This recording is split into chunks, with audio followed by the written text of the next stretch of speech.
Good morning, everyone, and welcome to a special edition of Spotlight on Tourism. My name is Courtney Robinson. I am your host for today's show. Our focus for this edition is Tourism and Environment Awareness Month, or TEAM as we like to call it.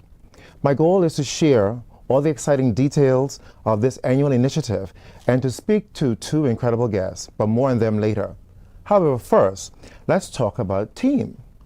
TEAM is an annual program spearheaded by experienced Turks and Caicos in partnership with the Ministry of Tourism and in collaboration with tourism stakeholders across the Turks and Caicos Islands. Celebrated every November, it promotes sustainable tourism and environmental stewardship, underscoring the vital link between tourism, nature, and community well-being. This year's theme, Nature's Passport, Stamp Your Journey, Leave No Trace. The theme aligns tourism growth with environmental protection, cultural heritage, and community well-being. Team 2025 aims to strengthen national pride, boost economic resilience, and position the Turks and Caicos as a regional leader in responsible tourism. Through conservation awareness, youth engagement, and stakeholder collaboration, this initiative ensures our environment is preserved for future generations. For the first time, TEAM is represented by its very own logo. At its center is the endangered green sea turtle, symbolizing marine life and conservation. Its leaf-shaped fin represents growth and renewal, while the map of the Turks and Caicos Islands anchors the design and national identity and responsibility. Together, these elements embody TEAM's mission: protection, sustainability, and legacy. Now let's take a look at what's happening across the islands. We have a full calendar of events and activities taking place we start with the nation's capital, Grand Turk. This Wednesday, Taste of Turks will take place at the Victoria Library Tennis Court in Grand Turk from 12 p.m. to 6 p.m. Taste of Turks will bring together vibrant flavors, traditions, and creativity of Grand Turk. The event will showcase the best of the island's local dishes, artisans, heritage, and eco-conscious vendors in one dynamic setting. On Thursday, the team there will host tourism careers and entrepreneurial flair, located at the H.C. Robinson High School auditorium. It's an event that's in collaboration with our local partners, Experience TCI, the Ministry of Tourism. It will host a dynamic career fair engaging fourth and fifth form students there. Then we move over to the small isle of Salt Key. On Saturday, 8th November, Salt Key will host its own eco stamp and a luncheon. It will take place at the Salt Shack and around the island of Salt Key from 10 a.m. to 3 p.m. There'll be a community cleanup there. Then we move across the channel to the island of North Caicos on Monday, 10th November. In the morning portion, there'll be stakeholder visits as well as school visits with the primary and the high school students there. Later that afternoon, the team will host Authentically North from 12 p.m. to 4 p.m. at the Carlton Williams Promenade in Bottle Creek. We will move across the causeway onto Middle Caicos on Tuesday, 11th November. We are in the morning. Again, we'll have schools and stakeholder visits from 8 a.m. to 10:30, and later that day from 11 a.m.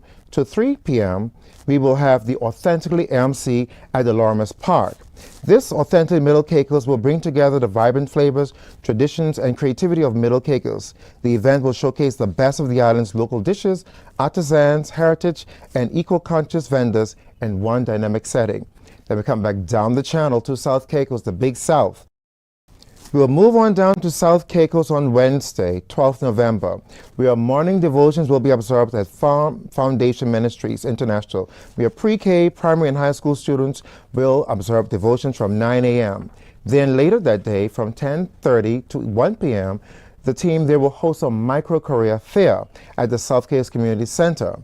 That evening, from 6 p.m. to 9 p.m., there will be Harbor Fest at the South Caicos Sporting Complex, formerly known as the parade grounds on Airport Road. We'll come back to Providenciales. This coming Saturday, the 8th of November, The team here will host Nature's Passport Fest, an eco-educational celebration of TCI at Kids Park on Lower Bight Road here in Providenciales from 11 a.m. to 3 p.m. Then on Thursday, the 13th of November, the Turks and Caicos Hotel and Tourism Association will host Hello Tourists. This event is specific for grade school students, giving them an idea of educational activities designed to introduce them to tourism stakeholder spaces.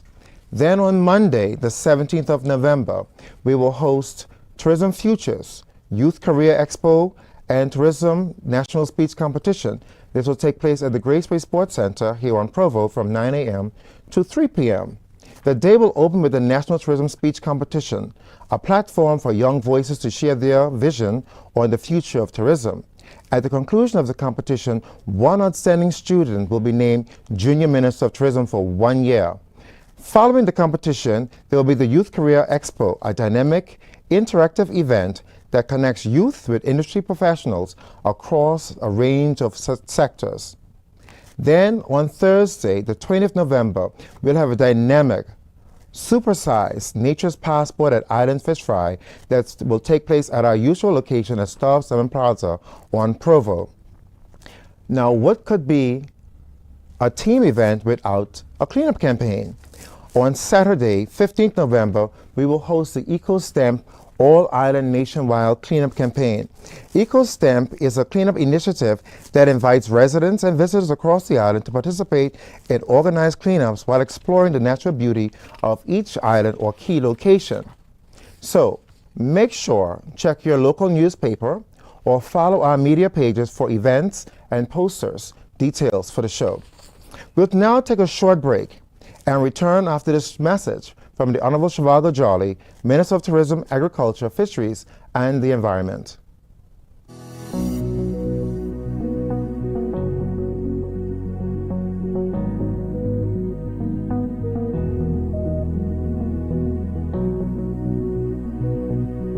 November is Tourism Environmental Awareness Month in the Turks and Caicos Islands. A time for all of us to celebrate and protect what makes our country so special. This year's theme is Nature's Passport. Stamp your journey, leave no trace.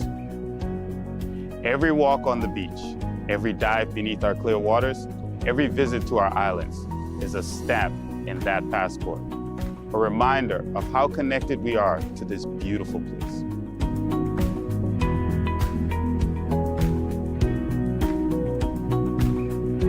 But with that connection comes responsibility. Whether you live here or you're just visiting, we all share the duty to take care of our islands. Take only memories and leave nothing behind but respect. Let's make sure the Turks and Caicos Islands remain clean, vibrant, and full of life for us and for the generations coming after. Nature's Passport. Stamp your journey, leave no trace.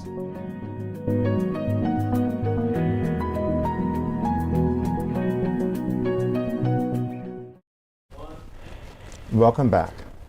Before we welcome our first guest, a quick reminder. The last time he appeared on Spotlight on Tourism was in September 2024. Shortly after, he became one of the Progressive National Party's all-island candidates, went on to win his seat, and today he proudly serves as the Minister of Tourism, Agriculture, Gaming, Fisheries, Maritime, and the Environment, becoming the second youngest person to ever hold this position. A father, phenomenal host, I don't know if he's still doing that today, debonair gentleman, entrepreneur, and now minister. Please help me welcome Honorable Shivago Jermaine Jolly back to Spotlight on Tourism. That was an impressive introduction. Thank you, Courtney. So, Minister, congratulations once again. Thank you. Can you share with us what this year's Tourism and Environment Awareness Month means to you personally and to the ministry?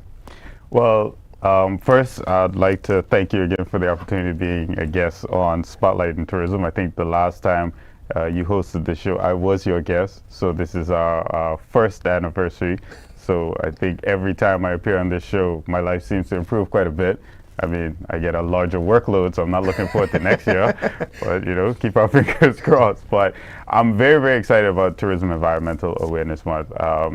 Coming into the capacity as the Minister of Tourism, I really had a traditional view of the role, which is trying to increase the number of visitors, because in my mind, or I would say my antiquated thought pattern, my uneducated thought pattern was more visitors equaled more money.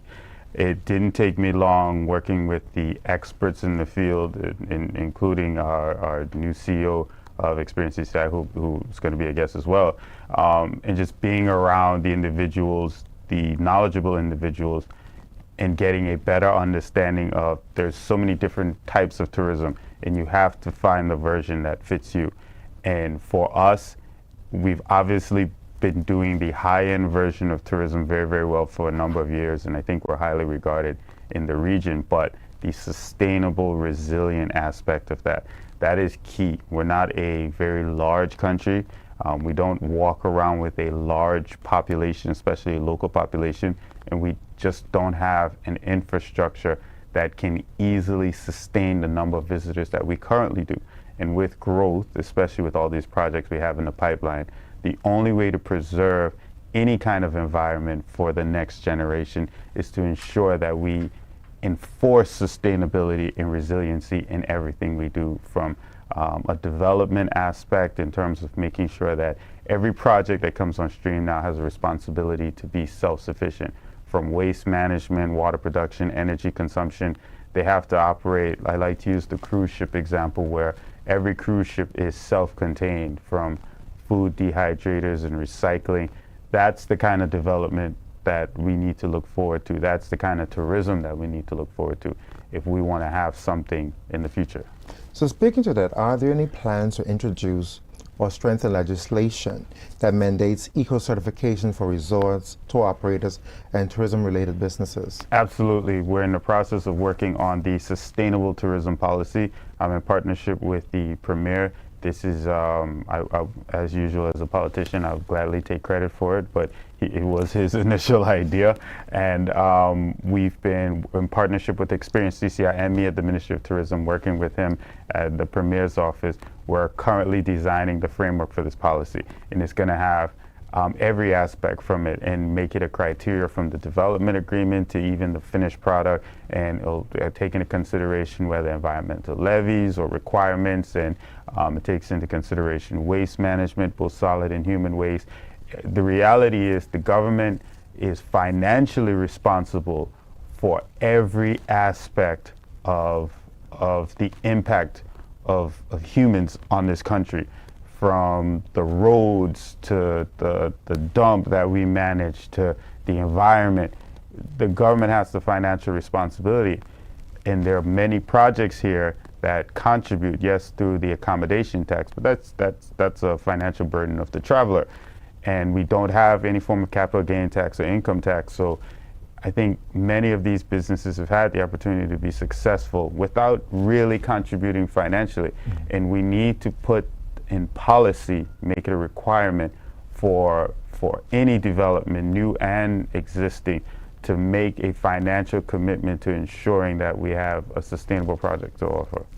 So a question to you, what incentives exist for businesses that adopt eco-friendly practices or contribute to conservation efforts? We do have a few hotels that do it, but what incentive is there for others to do it that are currently not doing it? Well, see, it's difficult to answer that question without taking into consideration we are still a very, very new country, and a lot of our legislation is still just catching up. So in terms of an existing policy that rewards that type of behavior, the reality is there is none. That's why we're creating this sustainable tourism policy. It doesn't just reward you, it mandates, because again, the carrot works great, but the stick works even better.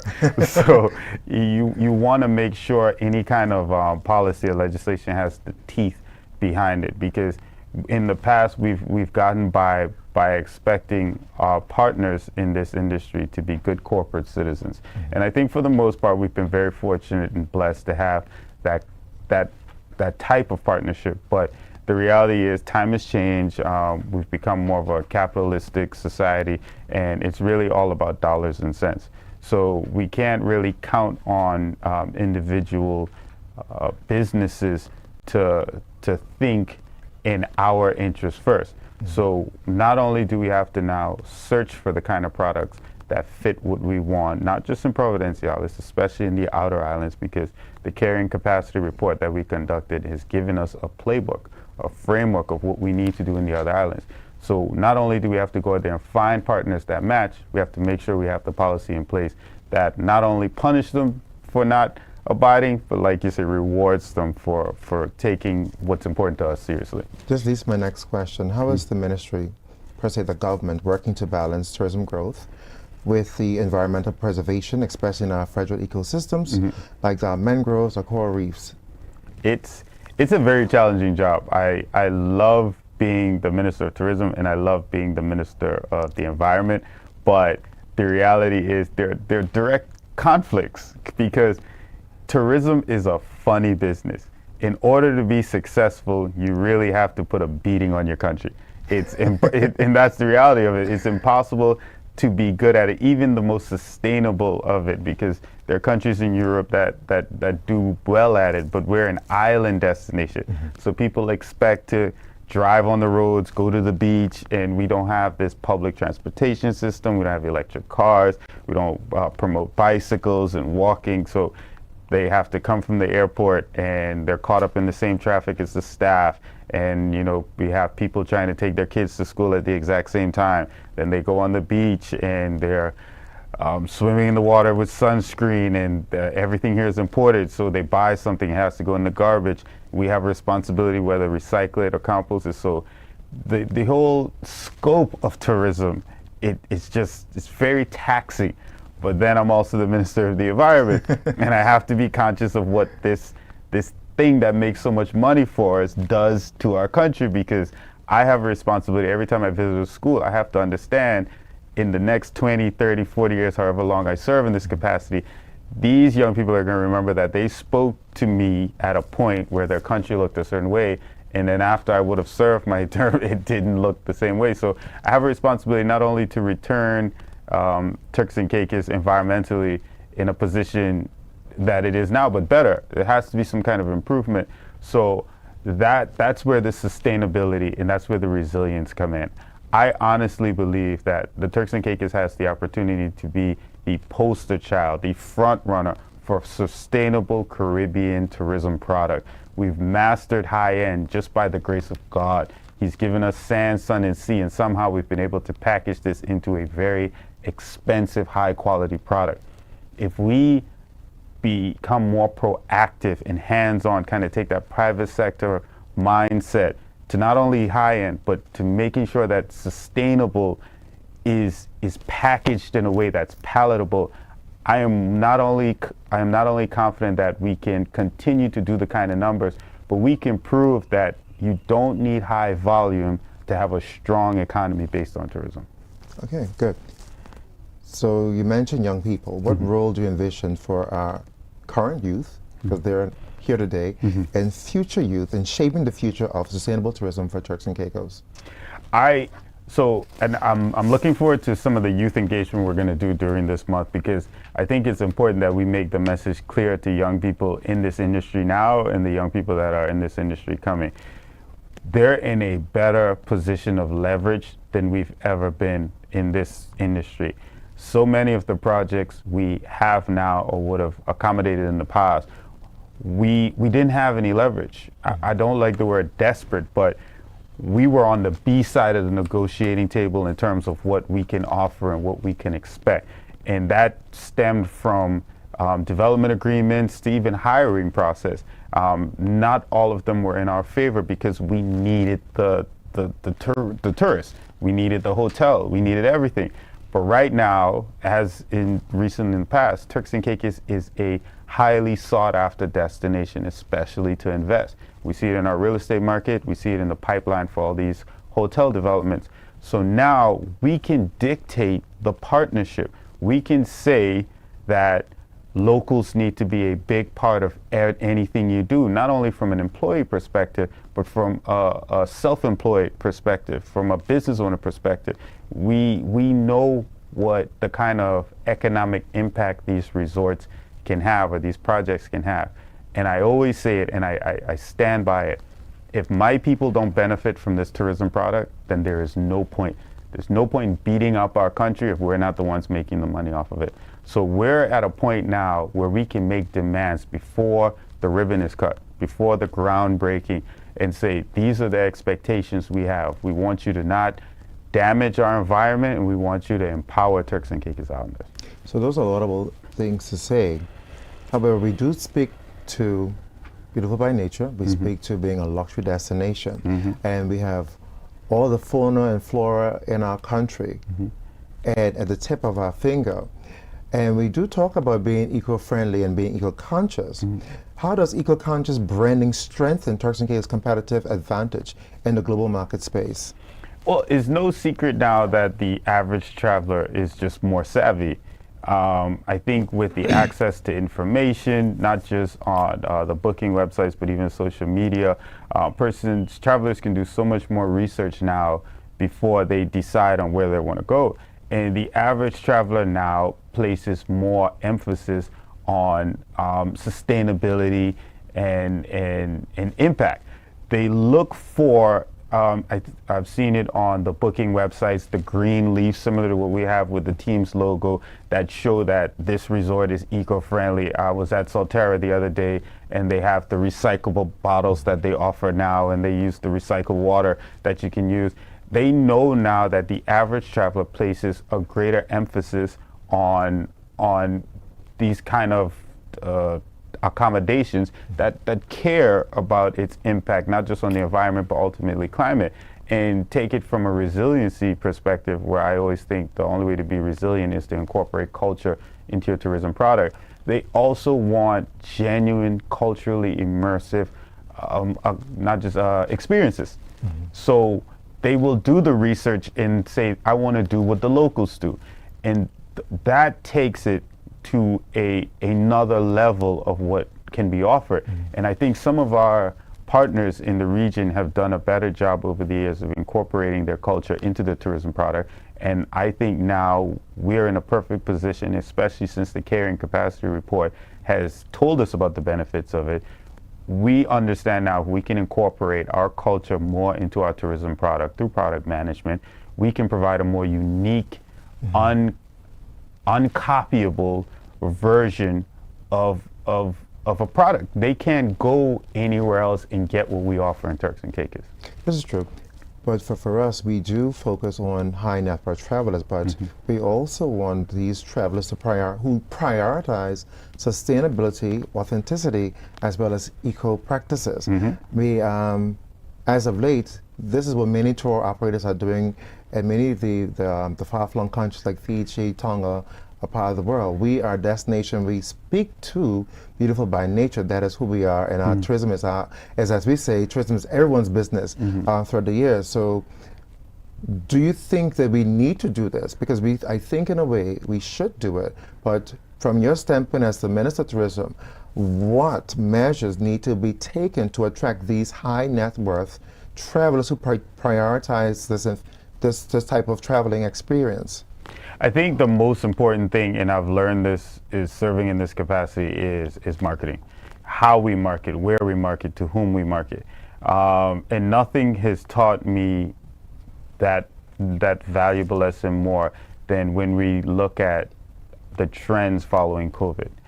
We would have seen such a dip in arrival numbers because obviously the airport was closed. And when we reopened for business, we received such an influx of travelers, but many of them weren't our usual travelers. There were so many people that had only heard about Turks and Caicos, and we're very blessed because so much of it is due to pop culture, hip hop culture, and social media helping to spread the word of of how desirable it is to come here. It's where the celebrities like to go. It's where it wasn't just about our high net worth individuals. It was about people, I call it aspirational tourism.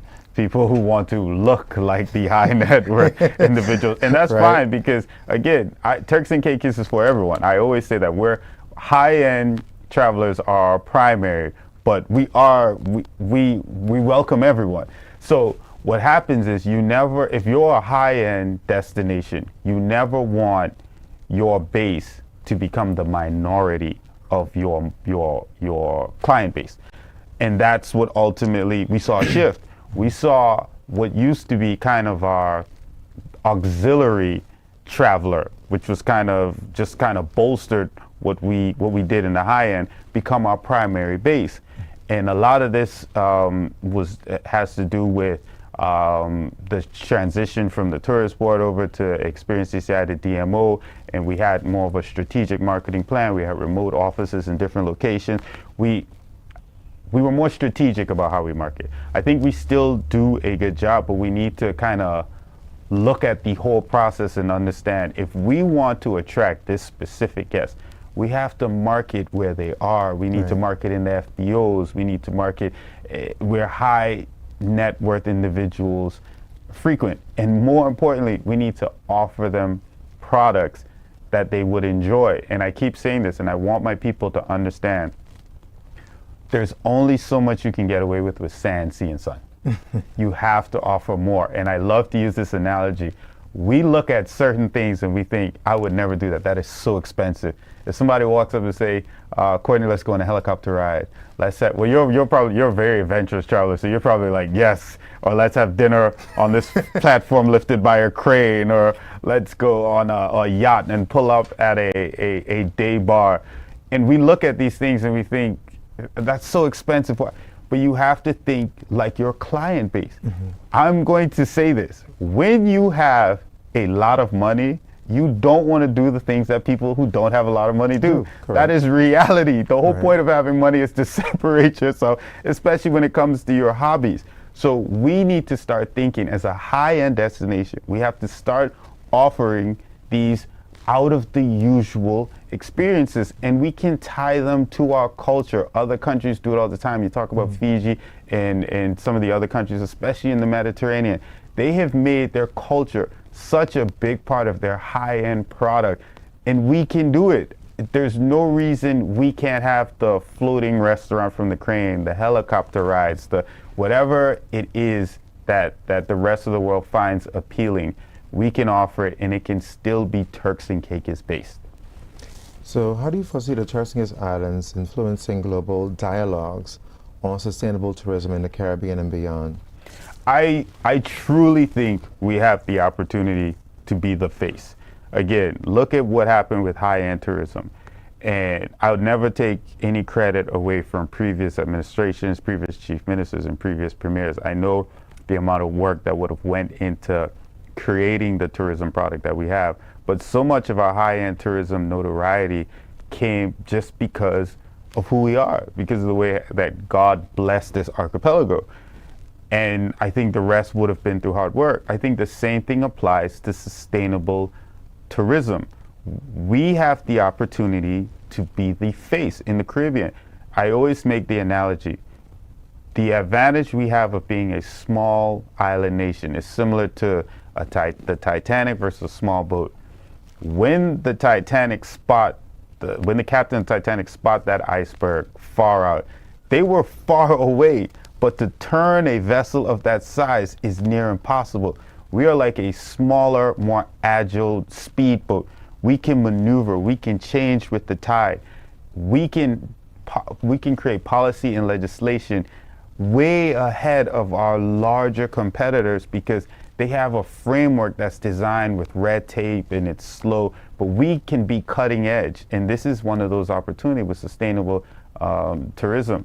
But I've recently learned that one of the downfalls is with the large vessel, you can do multiple things at a time because you have this huge framework. With the smaller vessel, which is one of our cons, we kind of have to pick the one or two things that we want to be good at, and we focus on that because we're a small man crew and we're a small vessel. But that's okay. If we decide today in terms of tourism that we want to be high-end, sustainable, and resilient, then that right there can last us for the next century. This is true. So finally, for this segment, what message would you like to share with residents and visitors about their role in responsible tourism and being good stewards? So for the longest, we've always focused on the attitude side. And I do agree that a big part of tourism is having a community buy-in. We see it in our counterparts in the Caribbean. They've made the decision that tourism is what they do, and they do it well, and the community is bought in. So everyone understands that tourism is everyone's business. You walk up to a child on the street and they have that customer service energy. The guy in the airport, he's ready. They may not even work directly in the tourism industry, but they understand that that's what their country does. And we've always struggled with that. Now we can dive into it socially and kind of wonder why, but I think we've grown beyond that now. We need to understand that beautiful by nature cannot just be a tagline. One of the things I wrote about prior to the election, and it's interesting that I ended up becoming the Minister of Tourism and Environment, is that I believe one of the things that we can achieve here is making Turks and Caicos the cleanest country in the Caribbean.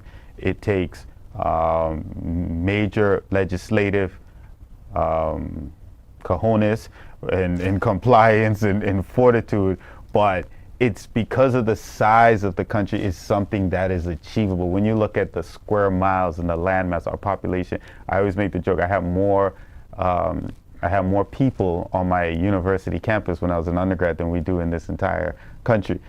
So the idea that it's not manageable is ridiculous to me, but that's one of the things I think we have to take more seriously as a country. There's so many other things, but that which may seem so small to the average person is a huge factor when we talk about how we present ourselves. We cannot be a high-end, beautiful by nature destination and be dirty. We cannot be dirty. And I grew up in a house and environment where dirty is being unclean or lacking cleanliness is a state of mind. It's not just a thing you do, it's a type of person you are. So if you don't care about the presentation of you and your surroundings, that was a character. That's how we judged you. We called you a dirty person, so to speak. So I wanted to understand, when did we become okay with this level of lack of care about how we treat our environment? We see trash bags all over the street. We see it now spreading into the Grace Barrier, which is our prime tourism area. We see it in some of our communities. And we've at first used to be something we complain about, but now it's something we turn a blind eye to. And it's something I will never be okay with. And I'm glad I have this opportunity, this platform to talk. We can talk about so many larger impacts on the environment, but that for me is something that I will just never be okay with as a Turks and Caicos Islander, and I don't want our people to ever be okay with. We can do so many cleanup campaigns, but at the end of the day, if we don't make everyone understand, the people that are from here and the people that move here, that we take cleanliness seriously, then we can't undo this. True. Thank you, Minister Jolly. We'll take another short break and return after this message from Mr. Paul Pennicook, Interim CEO Consultant, Experience Turks and Caicos. We'll be right back.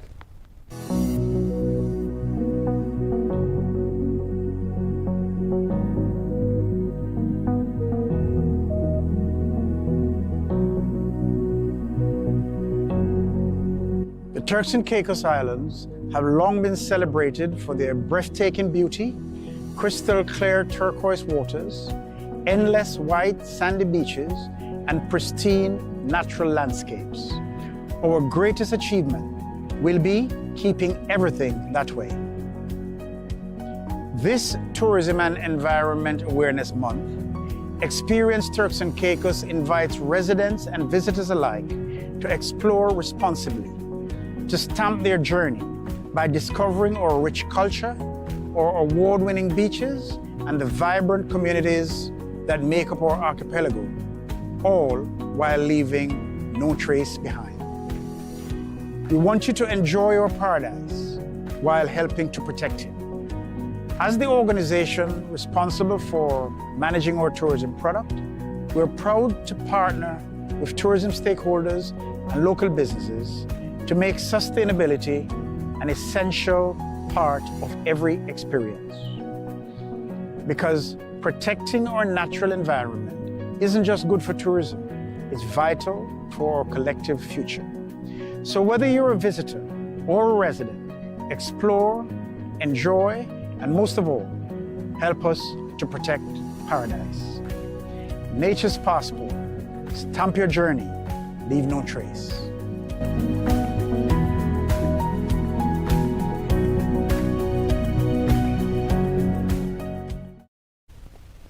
My next guest is no stranger to the tourism arena. A distinguished leader and visionary in Caribbean tourism, he has built an extraordinary career spanning decades of service across both public and private sectors. From his early beginnings in Jamaica to leading world-class brands and national tourism boards, his impact has shaped the narrative of regional travel and hospitality. Twice serving as Jamaica's Director of Tourism, his bold leadership and innovative strategies have set new benchmarks for success. Please join me in welcoming experienced Turks and Caicos' Interim CEO Consultant, Mr. Paul Pennycook. Yes, sir. Mr. Pennycook, you have now been at the helm of experienced Turks and Caicos for about 6 months. What have been your key priorities during this period, and what early insights have you gained about the destination's strengths and opportunities? Well, thanks for having me, first of all, Courtney. And I must say that spending the last few months at Experienced Turks and Caicos, we've tried to ensure that we're achieving the initial objective of the organization. The objectives were to not only promote the destination, manage the product, but we are built on certain pillars of inclusiveness, sustainability, and competitiveness. And we have tried to do that to basically right the ship to ensure that we are achieving those objectives. The things that have really stood out is that this is in fact a premier luxury destination, and it needs to be maintained that way. We therefore have to ensure that the product remains competitive, that we market it properly, we market it to the right people, and while we are maintaining that luxury, upscale atmosphere, we must realize that by the numbers itself, we are going to get people who aspire to this destination. And so we may not only get ultra high net worth passengers, but you must make everyone who comes here feels as if they are one of those, or in fact you inspire them to come here because those are the people who come here. So aspiration is a bit of a buzzword for today, isn't it?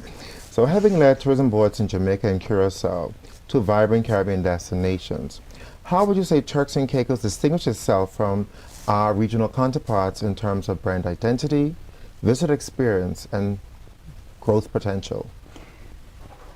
As I mentioned before, we have to ensure that we maintain the position that we have developed in the tourism industry in the Caribbean. We are a luxury destination in the region, and we have maintained that. We are also, as has been said for many, many years, beautiful by nature. The beaches here are beyond compare. I mean, we just won another award recently from Air Canada Vacations as sort of the best beach destination in their program. We have to ensure that we maintain that positioning as we go forward. And the way we're different from the other destinations is that we have in fact managed to maintain that luxury client by delivering excellent service, excellent food, and maintaining the beauty of the beaches, and make sure they're clean, and the water is just spectacular. So let's switch to sustainability and community inclusion have become central themes in tourism today. How has Experienced Turks and Caicos balancing the need for economic growth and preservation of the island's natural beauty and local culture? I must congratulate the government on being very sensitive to exactly what you just asked. I've seen a study, if you will. I mean, there has been the carrying capacity study, which is guiding tourism growth and development as we go into the future. But beyond that, there's a sensitivity to ensuring that everything that we do is sustainable and that sustainability of this beautiful by nature destination is maintained. And so there is sensitivity to that at the highest level of government, and we want to ensure that even though the development is needed and we want to get more visitors in, it's really a question of balancing the place, because you do not want to get, this is a small country, and so we do not want to get to the point where we're accused of over-tourism. Right. So we have to be therefore very targeted in who we go for, maintain the product at a very high level, and therefore balance those two such that we can maintain a luxury product, at the same time we can have development and balance the two so that we can go forward properly.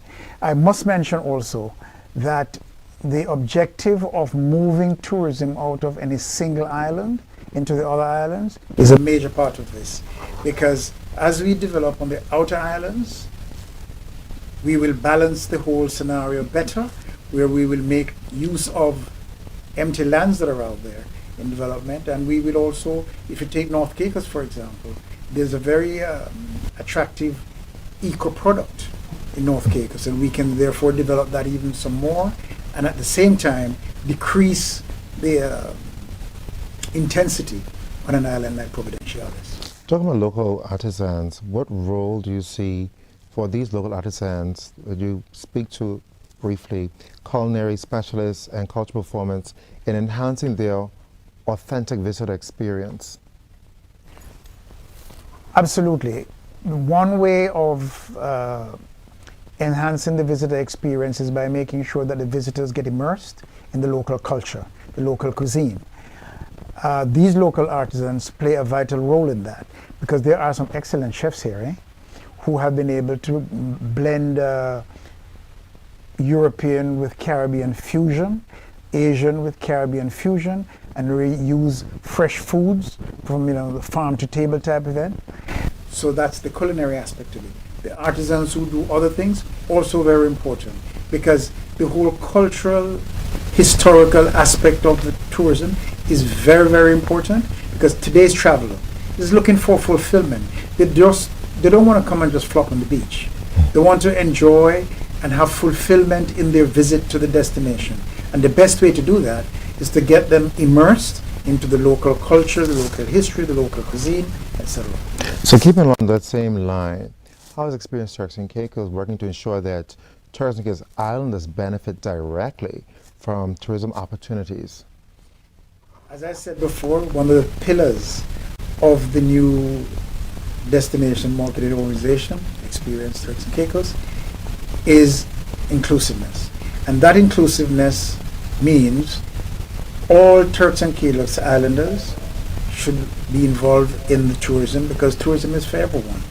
Also, as we go out into the communities and go out into the other islands, we want to ensure that the communities are benefiting and all Turks Islanders are participating in the growth of the industry.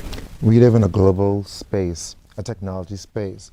How do you see technology helping the destination achieve a balance between growth and preservation? That's an interesting one, because it's a balance that we must strike. Yes, technology has been very helpful in doing a number of things, and I suspect we can use AI and other technologies to help how we do that development and planning in the future. Because one of the responsibilities of Experience Turks and Caicos, in addition to marketing the destination and in addition to managing the product, is also to advise on the development and how we do it in the future. What is important in terms of, as I mentioned before, the carrying capacity study, where as we go through our development, where yes, we build more rooms, build more accommodation, so we're going to get more visits and get more flights. However, locally, we have to ensure that the water systems, the electricity, the housing for employees, and the housing for everybody is on track. So you can make sure that you're not just developing the areas that are vital for tourism, but you're developing the entire country, destination in a balanced manner. Excellent. We'll take another quick break and stay tuned more from the Minister Jolly and Mr. Pennicook. We'll be right back.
Welcome back. Joining me again are Honorable Shivago Jolly and Mr. Paul Pennicook. Together they are leading a new chapter for tourism in the Turks and Caicos Islands, one that emphasizes collaboration, sustainability, and innovation. Gentlemen, welcome back. Thank you. So now we're going to go into our last segment and this question round. Tourism, these questions are now for both of you. You can take your time and answer or not.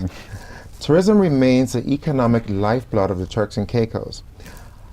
But how do you both ensure aggressive growth targets do not come at the expense of environmental integrity and community well-being? So I'll open up, and I'm sure Paul is going to love to dive into this one as well. But I mentioned marketing earlier, but the reality is the data. The data tells you specifically where to go, who, when, everything. So other countries have done very, very well at it. They know where their people are coming from, and not just in terms of where their last point of exit is in terms of the flight, but literally where they live, how often they've been there, how did they hear about that particular country, what is it that you enjoyed the most about your experience.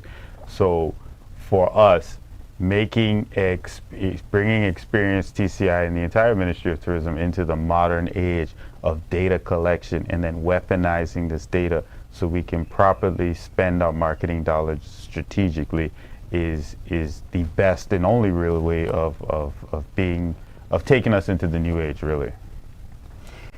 We mentioned earlier that it is important that we know exactly who we're targeting. And so the data is what's going to help us do that. And once we have that data, we can also diversify our source markets, because one of the issues that we have right now is I think we're too dependent on the North American market. I think we have to move out and start to get into more South America, Latin America, and indeed Europe and the UK.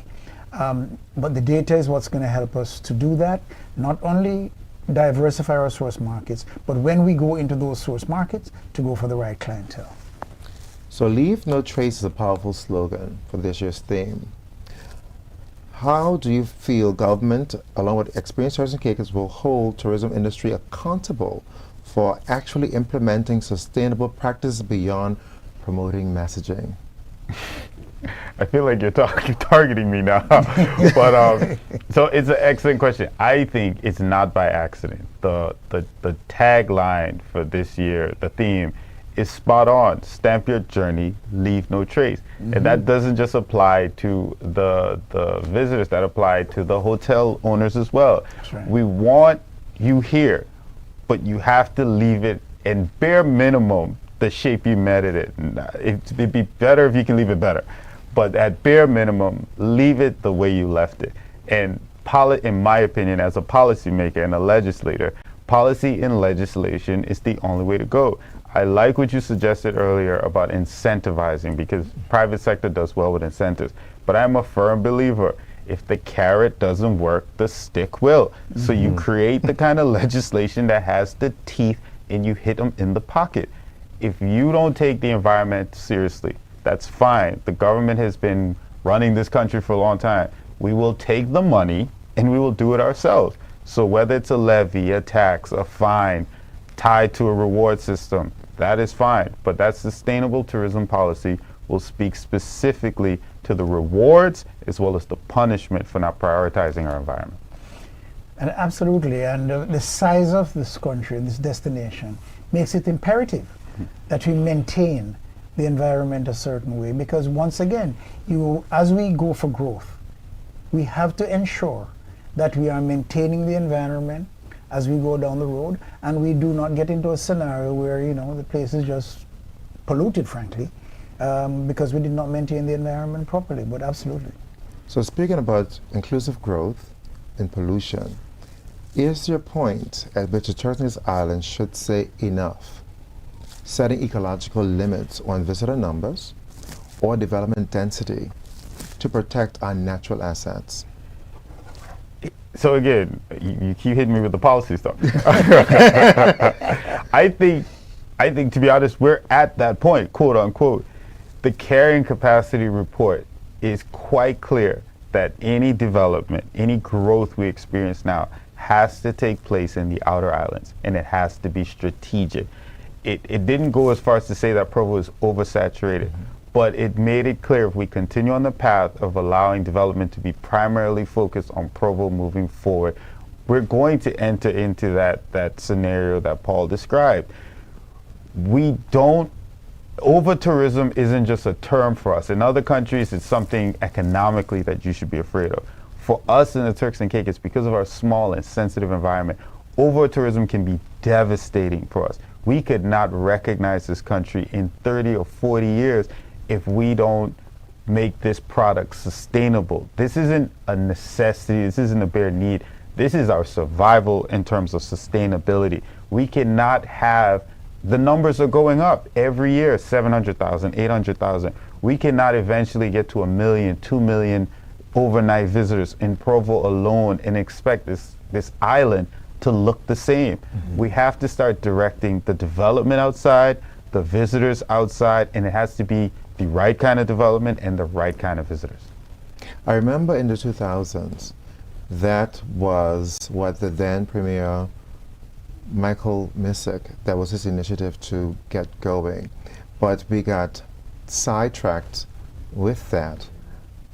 Is there going to be a push towards that so that particularly the Gray Space Strip area is relaxed for a bit so that we can go outside of, because we are encroaching on a lot of community areas with many of these development initiatives on Provo specific.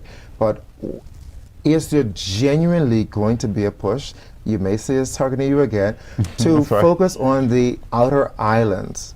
There has to be. And you know what's interesting?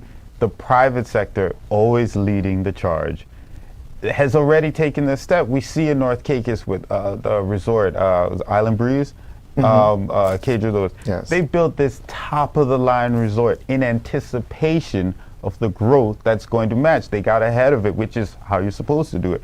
And so there's proof that the market knows what's to come. And I'll tell you this, if ever there is evidence that it can be done, it's in the rise in the short-term rentals in Provo. We've talked about how little there is to do in terms of product. in Turks and Caicos in general, but mostly Provo. There's only so many times you can go to the beach, you can go to Aziza, you can go to Shisha, and then you go to Noah's Ark, and then that's it. Fish fry. Fish fry. But there's only so many times you can do that. There needs to be other things. Right. But yet people still flock to Provo to the point where they're willing to rent rooms and houses and all over the place. That is the same traffic we could have been pushing to North Caicos, South Caicos, Salt Key, Grand Turk, because the market exists. The only issue is, and that's why Experience DCI has been so important, is because of the organic growth, we've allowed the market to dictate itself. There needs to be a steering mechanism, and that is what Experience TCI is. But there's a saying, if you build it, they will come. Of course. Minister mentioned the North Caicos development. Yes. I have to mention Saltera in South Caicos. That has been, in my humble opinion, a catalyst for South Caicos. I mean, they're doing very well. It's a brilliantly built hotel. And I think that sort of development is what is going to encourage further development in the outer islands. I mean, now we have a flight even going in there twice a week from Miami. That sort of thing will encourage further growth in the outer islands, and we must do that. So beyond sun, sand, and sea, what bold new experiences? We spoke briefly about experiences, and also onto market segments. Are you developing to strengthen the island's resilience to global tourism shocks? So Paul spoke about diversifying our market, and we've been very, very aggressive. We would have just returned from World Routes in Hong Kong, where we would have had conversations with airlines like the one Emirates. other, Emirates, European several airlines. But the reality is, I was quite clear from the day I became minister that I had my top 5 priority markets that I wanted to see us grow in, starting from West Coast U.S., which is the LA area, Central South America, Western Europe, and then the UAE. And I like to think of us as having an opportunity to work with inter-Caribbean travel as well.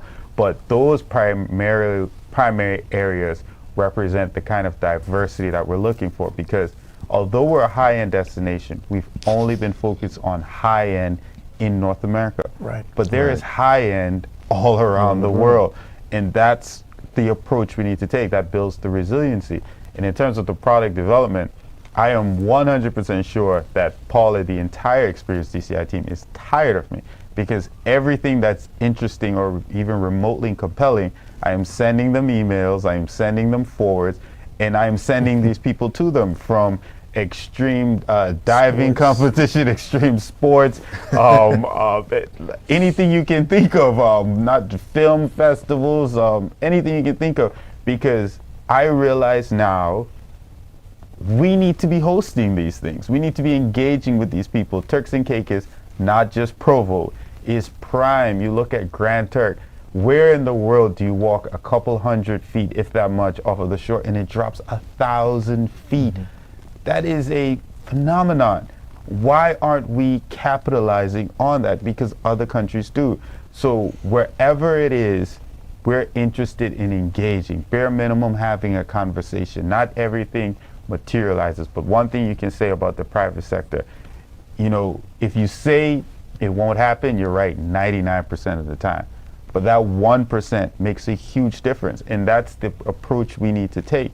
We cannot say no before even having the engagement. And I continue to encourage our people, approach us. Product management for us isn't creating the product, it's being the middleman, helping you to get this to something that is sustainable over time. We will make the connections, we'll help you with the network, there's even opportunity for funding. But you need to approach us with your brilliant idea and allow us to help you make it a reality, because we need more things for our visitors to do. If I may add to that, there is another side to our tourism. There is a stay-over visitor, and there is, of course, a cruise visitor. Grand Turk is our cruise center at the moment.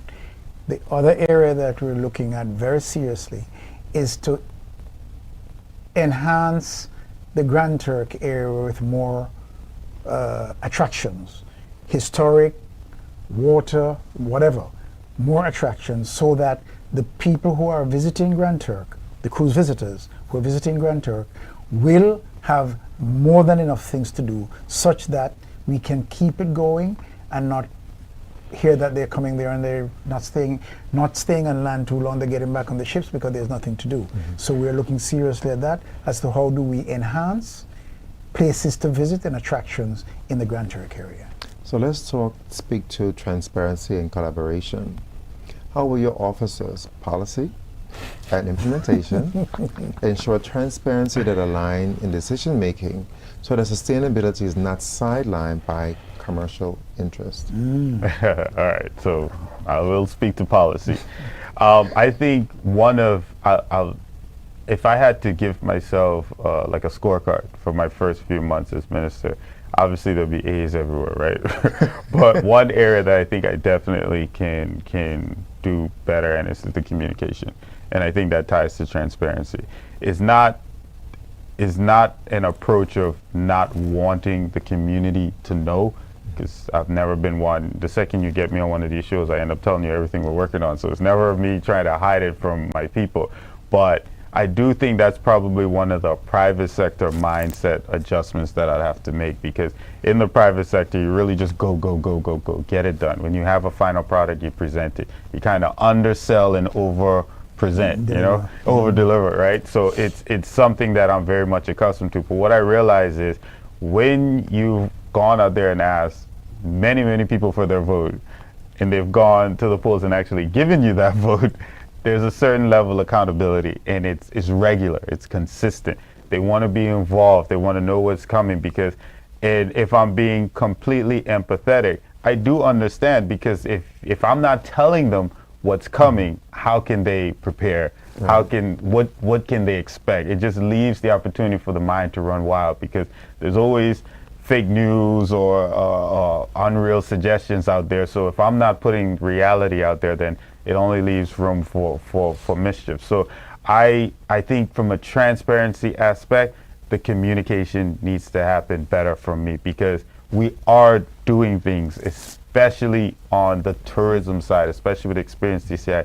There's been so much work. In fact, I feel like I haven't truly touched any of my other departments as much as I'd like to in my ministry, because I've been so focused on kind of revamping what we have here and making sure that it fits the goal that we ultimately want to achieve. So that is how I would answer that question, in terms of making sure that what we're saying aren't taglines. I, as the minister, through my ministry, need to do a better job of explaining to people what we're doing, what they can expect, and the realistic timelines. And that way, that presents the transparency. Tourism is extremely important for this country, for this economy. And so we have to ensure that we're constantly keeping it growing, but growing it responsibly. And at the same time, we have to ensure that the communities of Turks and Caicos are benefiting from that tourism. And as Minister mentioned, the way he's going to make sure that the communities understand what we're doing is by communicating more of that to them. But it is, in fact, very much a part of our mandate to ensure that whatever we do, we are making sure the communities of Turks and Caicos benefit from tourism, because it is our largest industry, and so the entire community should benefit from it. Final question. Looking ahead, how do you both envision the Turks and Caicos Islands as a model for responsible tourism in the region? I'll let you go first, Paul. Environment. Because, as I mentioned before, we are beautiful by nature, and that's part of our DNA.